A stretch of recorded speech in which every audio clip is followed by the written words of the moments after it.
Death and life are in the power of the tongue. That and putting feathers back in a pillowcase on today's Morning Love. Good morning. Welcome to Morning Love, your daily dose of love, hope, and encouragement from here at Buckwheat Farms, Magic Emporium and Ballroom. Glad to have you with us today. Great news. We just hit 1,500 views today, and thank you. If you like our stuff, share it with your friends and hit the like button. I like those dopamine injections just as much as everyone else. Today, you heard me in the opening quote a proverb. It's actually Proverbs 18:21. It says, "Death and life are in the power of the tongue, and those who love it will eat its fruits." And we all know about that. Those who are familiar with the Bible, Christian or Jewish traditions understand and have heard this probably many times before. We talk about how the tongue has power because of the words we use. It's interesting, and this translation that I looked at, it said death and life. Many reverse that, they have life and death, but I think this is more accurate because death is the beginning of the cycle. It's actually death before life, but that's a topic for another day.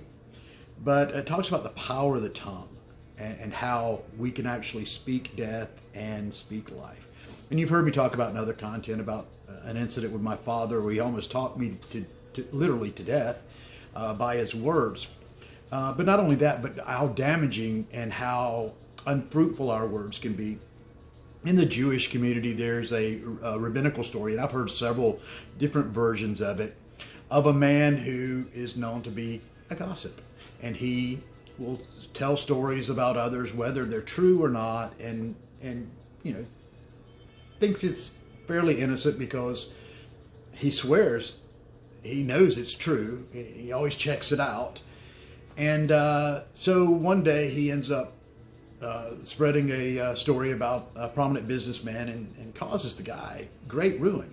So the rabbi goes to him and he asks him about it, and he says yes. He says yes, I told the story, and I hate that he came to such great ruin, but I verified it. I knew that it was true.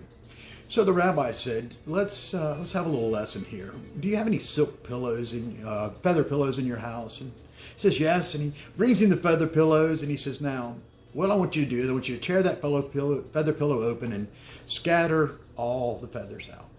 The guy kind of looks at him strangely, but he does it because it's the rabbi. And some of the feathers float into all over his living room and his furniture, and some drift out the window and fly far across into the city. The rabbi says, now what I want you to do is gather all the feathers into that pillow, back into the pillow, every one, and you're not finished until every feather is gathered. And the guy looks down and he says, but Rabbi, it would be easy for me to get all these in the living room and on my furniture, but those that flew out the window, they're gone. And the rabbi says, so it is with the words that we say, the things that we say about others. From that day forward, the man resolved to only speak good things of others. And now, I want to put this in light of the true golden rule, is to love others as you love yourself, basically, to do unto others as you would do to yourself. And I've talked about first loving yourself, and that's with the words that you use. See, we don't realize it, but the words that we use are, to be quite frank, casting spells. They're energies. And they have to, again, there's a passage from the Bible that says, so shall my word be that goes forth out of my mouth. It shall not return to me void. And so our words will not return to us void. They will carry out, because they're intents and ideas, and they have that energy, and they'll carry out what they have meant to carry out. So not only can we speak life and death into others, but we speak life and death into ourselves. So today, I challenge you to choose words of life to speak over yourself, to choose words of positivity to speak over yourself. Instead of saying, I'm just lucky to be here, I'm grateful to be here, I'm happy to be here. And you know, there's this concept, and people talk about faking it till you make it, and this positive confession, but it has power. And I want to leave you with the one, and this was so big for me right now, because there's a lot going on with us right now with the CES and getting the permaculture stuff going on.